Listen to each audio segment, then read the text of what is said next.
వీళ్ళు ఏం చేస్తుంటారు, ఆ ఇంటర్నల్ పైల్స్ ఏమో దానివల్ల స్కిన్ బయటకు వచ్చేసి అది ఎక్స్టర్నల్ పైల్ లాగా అనిపిస్తుంది అనుకొని ఈ పైల్స్కి సంబంధించిన ట్రీట్మెంట్ దానికి చేస్తుంటారు. ఇలా చేయడం వల్ల ఏమవుతుంది, అది ఇన్ఫెక్ట్ అవుతుంది.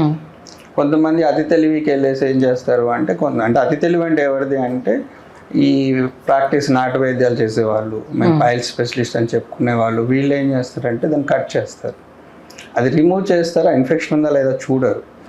ఏదైనా ఉంటే కొద్దిగా పస్ అలాంటిది అన్న కనిపిస్తే దాన్ని రైన్ చేసి దాని మీద ఏదైనా మెడిసిన్ అప్లై చేయడము, లేకపోతే దానికి కూడా మేము ఆయుర్వేదాలో డిఫరెంట్ ప్రొసీజర్స్ ఉన్నాయి, వీళ్ళే ప్రిపరేషన్ చేసి చెప్తుంటారు, ఇది పెట్టుకోండి తొందరగా మాడిపోతుందని, ఇలాంటివి చేస్తారు.